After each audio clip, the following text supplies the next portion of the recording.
I am Shatrughan Tiwari and welcome back to my channel. Here we are starting the fourth chapter of 10th standard SST and the name of this chapter is agriculture. And this video is going to be part third of this chapter. आइए हम पिछले पिछले जहाँ तक पढ़ाएं उसके आगे से आपको पढ़ाना स्टार्ट करते हैं। तो मेरा जो टॉपिक होगा वो है आपका ये फाइबर क्रॉप्स। फाइबर क्रॉप्स मतलब क्या होता है डियर स्टूडेंट्स? रेशेदार फसलें। फाइबर क्रॉप्स को हिंदी में कहते हैं रेशेदार फसलें। फाइबर क्रॉप्स क्या होता है, आइए जानते हैं उसके बारे में। Cotton, jute, hemp and natural silk are the four major fibre crops grown in India. कपास है, जूट है, हेम्प मतलब सन होता है, और जो नेचुरल सिल्क होता है उसे बोलते हैं प्राकृतिक रेशम। सन आप लोग जानते होंगे, उसे इंग्लिश में हेम्प बोलते हैं।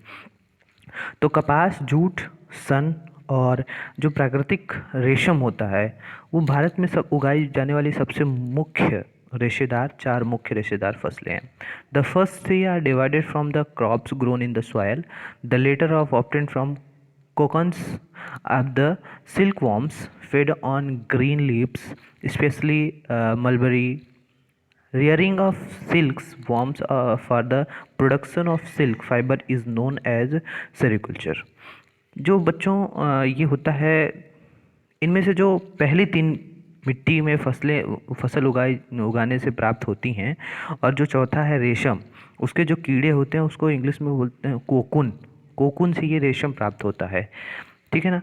तो ये जब पक कर तैयार होता है तो इसमें लगभग 6 से 8 महीने लगते हैं इसको तैयार होने में, है ना।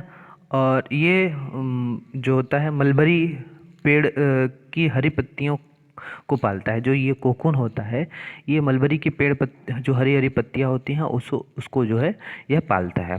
रेशम जो उत्पादन प्रोडक्शन है उसके लिए रेशम के कीड़ों का पालना या रेशम उत्पादन यानी सेरिकल्चर कहलाता है। जो रेशम की जो प्रोडक्शन है उसके लिए जो रेशम के कीड़े होते हैं कोकुन, उसको पालना यानी रेशम को उत्पादन करना उसे सेरिकल्चर कहते हैं, ठीक है। नेक्स्ट आता है कॉटन। कॉटन क्या है बच्चों? कॉटन कॉटन क्या है? India is believe to the original homes of the cotton plants. Cotton is one of the main raw material for cotton textile industry. In 2016, India was second largest producer of cotton after China. Cotton grown well in drier parts of the black cotton soil of the Deccan Plateau. It requires high temperature, light rainfall, and or irrigation. 210 frost free days and bright sunshine for its growth. It is a kharif crop required 6 to 8 months to mature. Major cotton producing states are Maharashtra, Gujarat, Madhya Pradesh, Karnataka, Andhra Pradesh, Telangana, Tamil Nadu, Punjab, Haryana and Uttar Pradesh. जो cotton होता है, जो cotton को हिंदी में बोलते हैं कपास। जो कपास होता है, जो कॉटन होता है, जो भारत को जो कपास है के पौधे मूल स्थान पर माना जाता है। भारत को कपास के पौधे का मूल स्थान माना जाता है। यहाँ कपास के पौधे स्वतः पैदा होते हैं। यहाँ मतलब इनका मुख्य जो फसल होता है ये भारत में है। जो सूती कपड़े का उद्योग है उसमें कपास का एक मुख्य जो रॉ मटेरियल के रूप में इसको उपयोग किया जाता है। जो कॉटन होता है वो कॉटन उत्पादन में अगर हम देखें तो भारत का विश्व स्तर पर देखें तो तीसरा स्थान रहा है ना।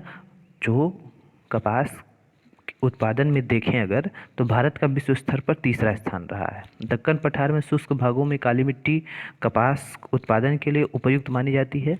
इस फसल को उगाने के लिए जो हाई टेम्परेचर होता है या लाइट रेनफॉल होती है या सिंचाई इरिगेशन होता है, 210 दिन जो पाला रहित दिन होते हैं, और जो छोटी छोटी बढ़िया फर्स्ट क्लास खिली हुई धूप हो, उसके लिए कपास बहुत ही मतलब अगर हल्के धूप खिली हो और हल्के पाला रहित दिन हो, है ना, तो वो कपास के लिए बहुत ही आवश्यक है।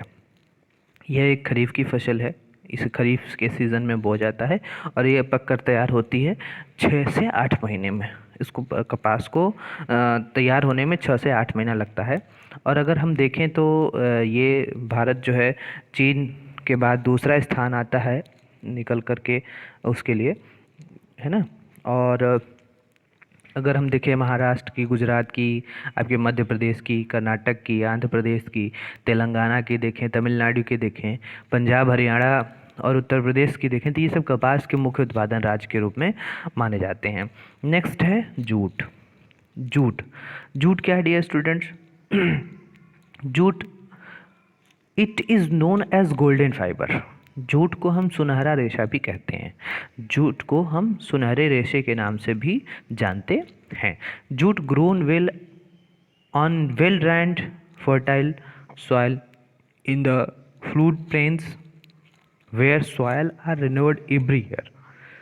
जो जूट होता है इसकी फसल बाढ़ के मैदानों में, जहाँ से जल निकास वाली उर्वरक मिट्टी होती है, जैसे जब जब जल बहता है तो उसके साथ जो मिट्टी बह कर आती है उसे जल निकास वाली मिट्टी कहते हैं, उसमें ये जूट उगाया जाता है। High temperature is required during the time of growth. जब इसको उगाया जाता है तो वहाँ जहाँ हर वर्ष बाढ़ से आई जो नई मिट्टी होती है वहाँ जमी होती है, इसके बढ़ने का समय जो होता है वो एकदम हाई टेम्परेचर की आवश्यकता होती है। इसको मतलब अगर ग्रोथ करना है इसके लिए तो बहुत ज़्यादा टेम्परेचर की ज़रूरत होती है। West Bengal, Bihar, Assam, Orissa and Meghalaya are the major jute producing states. अगर हम देखें तो पश्चिम बंगाल, वेस्ट बंगाल, बिहार, आसाम और उड़ीसा और ये मेघालय जूट के सबसे मुख्य उत्पादक राज्य के रूप में माने जाते हैं। It is use to making gunny bags, mats, ropes, yarn, carpets and other artifacts.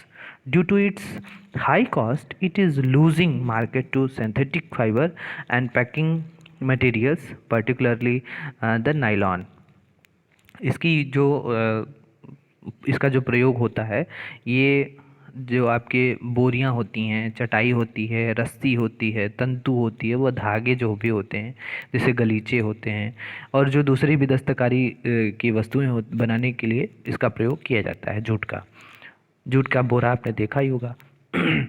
इसकी जो लागत होती है, इसकी बहुत ज़्यादा लागत होने के कारण ये, और जो कृत्रिम रेशो होते हैं और उसके जो पैकिंग जो प्रोडक्ट्स होते हैं, विशेषकर नायलॉन की कीमत अगर कम होने के कारण बाज़ार में इसकी मांग कम हो रही है, क्योंकि ये हाई मतलब प्राइस वाला होता है, जिसकी वजह से इसके लोग नहीं खरीदते हैं। नेक्स्ट टॉपिक आता है आपका technological and institutional reforms. Technological and institutional reforms. It was mentioned in the previous pages that agriculture has been practiced in India for thousands of years. जैसा कि हम पहले आपको बता चुके हैं, आप पहले पढ़ चुके हैं कि भारत में कृषि हजारों वर्ष की बहुत पुराने तरीके से, मतलब बहुत ही पुराने समय से की जा रही है। हजारों वर्ष पहले से खेती की जा रही है ना। Substance uses of land without completing techno-institutional changes have hindered the pace of agriculture development. In spite of development of sources of irrigation, most of the farmers in large part of the country still depend upon monsoon and natural fertility in order to carry on their agriculture. कह रहा है कि जो प्रौद्योगिकी है, जो technological है institution है आपका, या जो संस्थागत परिवर्तन हुए हैं, है ना, जो इंस्टीट्यूशनल चेंजेस हुए हैं, उसके अभाव में लगातार जो भूमि संसाधन के प्रयोग में जो खेती करने का जो विकास है वो अवरुद्ध होता चला गया, रुकता चला गया, है ना। और इसकी जो गति है, इसकी जो चाल है वो बहुत धीरे तरीके से होती लगी। इरिगेशन के साधन का विकास होने के बाद भी देश एक बहुत बड़े भाग में अभी भी किसान खेती बाड़ी के लिए मानसून और भूमि की प्राकृतिक उर्वरता पर निर्भर करता है। क्योंकि जब बहुत जगह ऐसे हैं जहाँ बरसात नहीं होती है तो वहाँ पर लोग खेती नहीं कर पाते हैं, या अच्छा मानसून नहीं आता है, या वहाँ की जो बंजर भूमि है या वहाँ की जो ज़मीन है उसकी उर्वरकता अगर कम है तो लोग वहाँ पर खेती अच्छी तरीके से नहीं कर पाते हैं, है ना। तो for a growing population, this pose a serious challenges agriculture, which provide livelihood for the more than 60% of its population, needs from the serious technical and institutional reforms। 60%, आप देखिए, ये देखिए 60% चीज़ें जो होती हैं, आप समझिए कि अगर हम देखें तो जो बढ़ती हुई जनसंख्या है हमारे यहाँ, उसके लिए यह बहुत ही महत्वपूर्ण चुनौती है। और 60% से भी अधिक लोग आजीविका प्रदान करने वाली सिर्फ और सिर्फ कृषि है।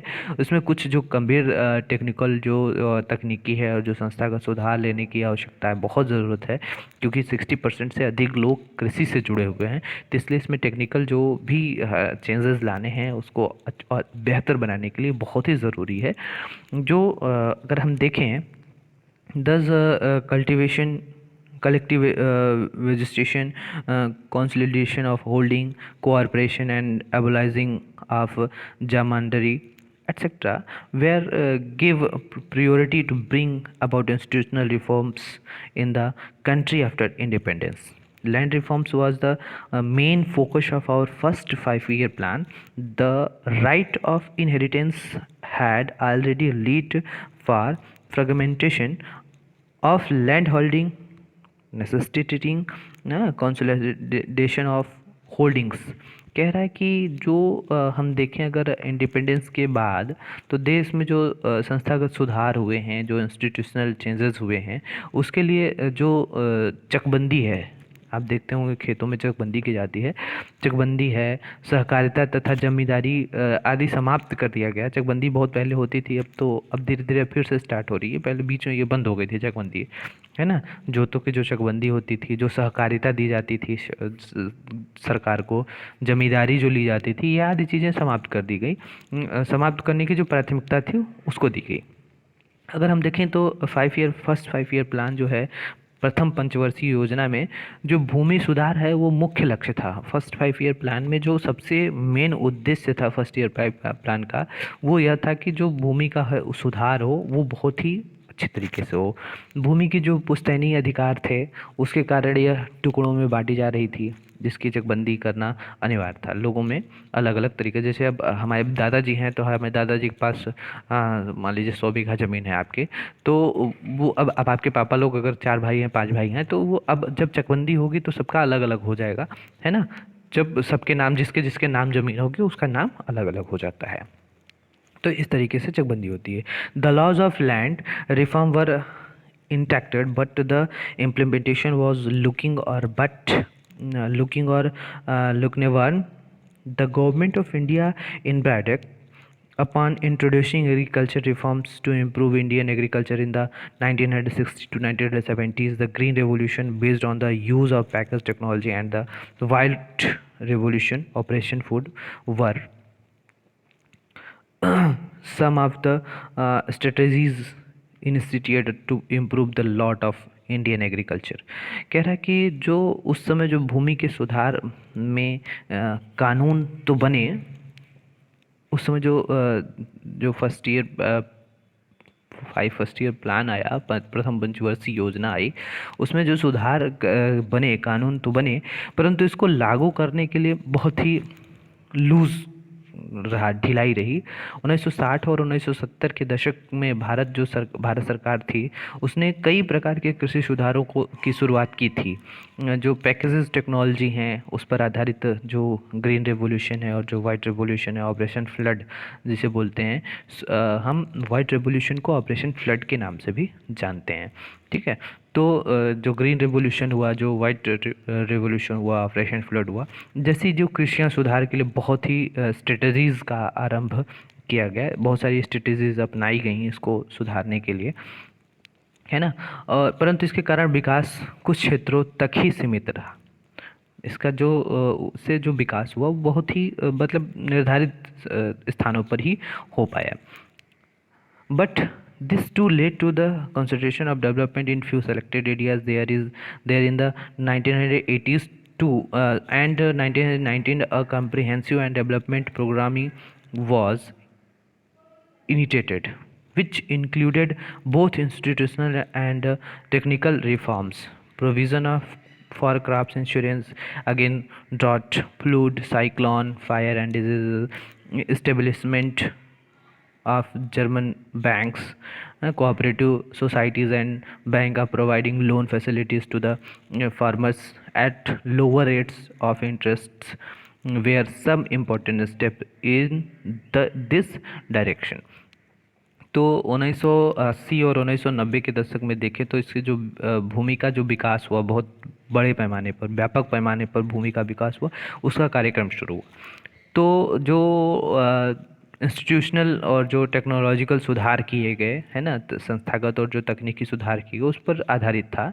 इस दिशा में अगर उठाए गए जो कुछ महत्वपूर्ण कदम थे उसमें सूखा था, बाढ़ था, चक्रवात था, आग थी, तथा बीमारी के लिए जो फसल बीमा के प्रावधान थे, वो सारी चीज़ें किसानों को कम दर पर ऋण सुविधा प्रदान करना, ग्रामीण बैंकों से, सहकारी समितियों से और बैंकों की स्थापना भी सम्मिलित थे. ये सारी चीज़ें उस समय इसको किया गया. किसान credit card, KCC, personal accident insurance schemes, PAIS, are some other schemes introduced by the government of India for the benefit of the farmers. Moreover, special weather bulletin and agriculture programs for farmers were introduced to the radio and television. This government also announced minimum support price, remunerative and procurement prices for important crops to check the explanation of farmers by spilster and middlemans. तो जो किसान के लिए जो लाभ के लिए भारत सरकार ने किसान क्रेडिट कार्ड और जो व्यक्तिगत पर्सनल जो वो किया गया है, पर्सनल एक्सीडेंट इंश्योरेंस स्कीम चलाई गई है ना, ये व्यक्तिगत जो दुर्घटना बीमा योजना चलाई गई, इसमें जो भी शुरुआतें की गई. उसके अलावा जो आकाशवाणी और दूरदर्शन जो पर किसानों के लिए मौसम से जानकारी के बुलेटिन और कृषि कार्यक्रम प्रसारित किए जा रहे थे. किसानों को बिचौलियों और दलालों जो होते हैं दलाल, उसके शोषण से बचाने के लिए बहुत न्यूनतम सहायता मूल्य और कुछ महत्वपूर्ण फसलों के लाभदायक खरीद मूल्य की सरकार घोषणा करती रही. तो ये सारी चीज़ें आई. भूदान, ग्रामदान एक ये है, आइए देखते हैं इसको, भूदान और ग्रामदान. तो ये क्या है, आइए इसके बारे में समझते हैं. Mahatma Gandhi declared Vinoba Bhave as his spiritual heirs. He also participated in Satyagraha as one of the foremost Satyagrahis. He was one of the varieties of Gandhi's concept of Gram Swaraj. After Gandhi's martyrdom, Vinoba Bhave undertook Padayatra to spread Gandhi's message, covered almost the entire country. Once, when he was delivering a lecture at Pochamale in Andhra Pradesh, some poor landless villagers demanded some land for their economic well-being. Mahatma Gandhi ने विनोबा भावे, जिन्होंने उनके सत्याग्रह में सबसे निष्ठावान सत्याग्रही की तरफ भाग लिया था, को अपना आध्यात्मिक उत्तराधिकारी घोषित किया था. किसने? महात्मा गांधी ने. किसको घोषित किया था? विनोबा भावे को. उनकी जो गांधी जी के ग्राम स्वराज अवधारणा थी उसमें बहुत गहरी आस्था थी. विनोबा भावे की जो विनोबा भावे जो थे, उनके जो महात्मा गांधी के जो ग्राम स्वराज अवधारणा थी उसमें बहुत ज़्यादा लगाव था. गांधी जी की जो शहादत थी उसके बाद उसके संदेश को लोगों तक पहुंचाने में विनोबा भावे ने लगभग पूरे देश में पद यात्रा की. एक बार जब वे आंध्र प्रदेश से एक छोटे से गांव जो पंचमोली है पंचमपल्ली, है ना, वहाँ बोल रहे थे। तो कुछ भूमिहीन गरीब किसानों ने, ग्रामीणों ने अपने अपने आर्थिक भरण पोषण के लिए कुछ भूमि मांगी। तो विनोबा भावे ने उनकी तुरंत कोई वादा तो नहीं किया, परंतु उनको आश्वासन दिया कि यदि ये सरकार खेती करे तो भारत सरकार से बात करने के लिए उनकी ज़मीन मुहैया करवाई जाएगी। Vinoba Bhave could not promise it to them immediately, but assured them to talk to the government of India regarding provision of land and for them if they undertook cooperative farming. अगर उन्होंने तुरंत ग्रामीणों से यह वादा नहीं किया कि नहीं नहीं मैं आपको ज़मीन दूंगा, लेकिन उन्होंने यह आश्वासन दिया, उनको समझाया कि अगर यदि सरकार खेती करे, सरकारी खेती आप करना चाहते हैं तो भारत सरकार से हम बात करेंगे, उसके लिए ज़मीन आपको मुहैया करवाएंगे। Suddenly Shri Ramchandra Reddy stood up and offered 80 है ना acre of land to be distributed among 80 landless villages. अचानक से वहाँ जो श्री रामचंद्र रेड्डी खड़े हुए और उन्होंने 80 भूमिहीन ग्रामीणों को 80 एकड़ भूमि बांटने की पेशकश कर दी। उन्होंने घोषणा कर दी कि हमें इस 80 एकड़ ज़मीन 80 ग्रामीणों को दे रहे हैं। अब क्या हुआ? This act was known as Bhoodan. Later, he traveled and introduced his ideas widely all over India. Some jamidars, owners of many villages, offered to distribute some villages among the landless. It was known as Gram Dan. However, many landowners chose to provide some part of their land to the poor farmers due to the fear of land selling acts. This Bhudan Gramdan movement initiated by Vinoba Bhave is also known as bloodless revolution. Bloodless revolution, रक्तहीन क्रांति। तो जब ये विनोबा भावे ने ये जो श्री रामचंद्र रेड्डी ने अचानक से खड़े होकर के जो भूमि दान की, तो इसे भूदान के नाम से जाना गया। बाद में विनोबा भावे ने यात्राएं की और अपना विचार पूरे भारत में फैलाया भी। कुछ जमींदारों ने जो अनेक गांवों के मालिक थे, भूमिहीनों को पूरा गांव देने की पेशकश भी की। इसे ग्रामदान कहा गया। जो कुछ ज़मीन दी है उसे भूदान कहा गया, जो पूरा गांव दे दिया उन्होंने उसे ग्रामदान कहा गया। लेकिन जो कुछ ज़मींदार थे उन्होंने भूमि सीमा कानून से बेचने के लिए अपनी भूमि का एक हिस्सा दान किया था। विनोबा भावे द्वारा शुरू की गई इस भूदान ग्रामदान आंदोलन को रक्तहीन क्रांति का भी नाम दिया जाता है या नाम से जाना जाता है। नेक्स्ट आता है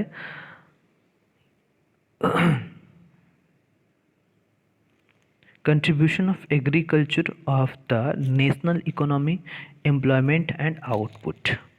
कृषि की राष्ट्रीय अर्थव्यवस्था, contribution of agriculture to the national economy. National economy मतलब राष्ट्रीय अर्थव्यवस्था, कृषि की राष्ट्रीय अर्थव्यवस्था, एम्प्लॉयमेंट एंड आउटपुट, रोजगार और उत्पादन में योगदान। Agriculture has been to backbone of the Indian economy through its share in the GDP. GDP मतलब होता है ग्रास डोमेस्टिक प्रोडक्ट। तो जो ग्रास डोमेस्टिक प्रोडक्ट जो होता है, इसको हिंदी में हम कहते हैं सकल घरेलू उत्पाद। सकल घरेलू उत्पाद, ग्रास डोमेस्टिक प्रोडक्ट। कृषि जो है भारतीय अर्थव्यवस्था की बैकबोन है, रीढ़ की हड्डी है। और इसमें जो जीडीपी है उसमें कृषि के योगदान का अनुपात अगर हम देखें 1951 से लेकर के 2010-11 तक की बात करें, है ना, तो has registered as declining trend from 1951 onwards. In 2010-11 about 52% of the total work force was employed by the farm sector, which make more than half of Indian population depend upon agriculture for subsistence. तो इसमें हम देखें तो अगर हम 1951 से लेकर के 2010-11 तक की बात करें तो इसमें जो 52% जनसंख्या है, पॉपुलेशन है, वो सिर्फ रोजगार और आजीविका के साधन, उसका सिर्फ कृषि का काम रोजगार और आजीविका का साधन माना जाता था। The declining share of agriculture in the GDP is a matter of serious concern because any decline and stagnation in agriculture will lead to be decline in other spheres of the economy, having wider implication of for society। अगर हम कृषि का जो सकल घरेलू उत्पाद है, GDP है, उसमें जो घटता अंश है गंभीर चिंता का विषय है, क्योंकि जो कृषि है उसमें जो किसी भी प्रकार की जो गिरावट हुई या जो उसके प्रगति का रोध बना, वो अर्थव्यवस्था के लिए अन्य क्षेत्रों में गिरावट लाएंगे, जो समाज के लिए बहुत ही व्यापक निहितार्थ है। Considering the importance of agriculture in India, the government of India made concentrated efforts of modernized agriculture, establishment of Indian Council of Agriculture Researches (ICAR), agriculture universities, veterinary services and animal breeding centers, horticulture development, research of and development in the field of meteorology and weather forecast, etc., were given priority for improving Indian agriculture. Apart from this, improving the rural infrastructure was also considered essential for the same। कृषि के जो महत्वपूर्ण महत्व को समझते हुए भारत सरकार ने जो खेती का जो महत्व है उसको समझते हुए भारत सरकार ने इसके जो आधुनिकीकरण के लिए भरसक बहुत ज़्यादा प्रयास किया। भारतीय खेती के में सुधार लाने के लिए भारतीय जो कृषि अनुसंधान परिषद रहा, जिसे हम कहते हैं ICAR, Indian council of agriculture research, भारतीय कृषि अनुसंधान परिषद, वो जो कृषि विश्वविद्यालय की स्थापना की गई, पशु चिकित्सा सेवाएं चालू की गई, पशु प्रजनन केंद्र की स्थापना की गई, बागवानी विकास किए गए, मौसम विज्ञान और मौसम के पूर्वानुमान के क्षेत्र में अनुसंधान और विकास की वरीयता दी गई। ये सारी चीज़ें बात सामने आती हैं निकल करके। फ्रॉम द टेबल 4.1, जो टेबल 4.1 है, 4.1 टेबल क्या है जो आपके पहले नंबर पेज पर दिया गया है। 4.1 जो टेबल है, पेज नंबर आपके 4.1 जो टेबल दिया गया है, चित्र जो दिखाया गया है 4.1 का पहले पेज पर ही न, उससे स्पष्ट होता है कि जो पिछले वर्ष के में कुछ सकल घरेलू जो उत्पाद हैं उसमें वृद्धि हुई है ना। From the table 4.1 it is clear that growth, the GDP growth rate is increasing over the year. It is not generating sufficient employment opportunity in the country. The growth rate in agriculture has been decelerating, which is an alarming situation. Today Indian farmers are facing a big challenge from international competition and reducing the public investment in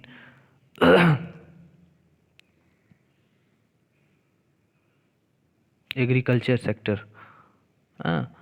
Subsidy of fertilizers in decreased, leading to increase in the cost of production. Moreover, reduction in import duties on agriculture production have proved detrimental, and agriculture in the country farmers are withdrawing their investment from agriculture, causing a downfall in the employment in agriculture। तो जो figure दिया गया 4.1, इससे स्पष्ट होता है कि पिछले कुछ वर्षों में जो सकल जीडीपी है, सकल घरेलू उत्पाद है, जो ग्रॉस डोमेस्टिक प्रोडक्ट है, उसमें बहुत ज़्यादा वृद्धि हुई है, लेकिन इससे देश में जो पर्याप्त मात्रा में रोजगार के अवसर उपलब्ध नहीं हो पा रहे हैं। कृषि जो है उसमें विकास दर कम हो रही है, जो कि एक चिंताजनक स्थिति बनी हुई है। वर्तमान समय में देखें, अगर प्रेजेंट टाइम में देखें तो भारतीय किसान को अंतर्राष्ट्रीय प्रतिस्पर्धा में से एक बड़ी चुनौती का सामना करना पड़ रहा है, और इससे जो कृषि सेक्टर में जो विशेष रूप से करना पड़ रहा है, रासायनिक जो उर्वरक हैं और जो सहायकी कम करने के जो उत्पादन लागत बढ़ रही है, इसके अतिरिक्त कृषि उत्पादों में आयात कर घटाने से भी देश की जो कृषि है उस पर हानिकारक प्रभाव पड़ रहा है। किसान जो हैं कृषि में पूंजी निवेश कम कर रहे हैं और जिसके कारण कृषि में रोजगार घट रहा है, धीरे धीरे इसका रोजगार घटता चला जा रहा है। When farmer have been facing so many problems of the land and under agriculture is uh, decreasing, can be think of the alternative sector. ये जो दिया गया, इस पर हम बात करें अगर, तो किसान अनेक समस्याओं से आज भी जूझ रहा है और कृषि जो भूमि घट रही है, तो क्या हम रोजगार के जो वैकल्पिक अवसर हैं उसके बारे में सोच सकते हैं कि नहीं सोच सकते? ये सारी चीज़ें, इस पर आप दिमाग लगाइएगा, कभी भी इसके बारे में सोचिएगा, तो फिर हम इस पर चर्चा करेंगे। नेक्स्ट है कि जो वाई फार्मर्स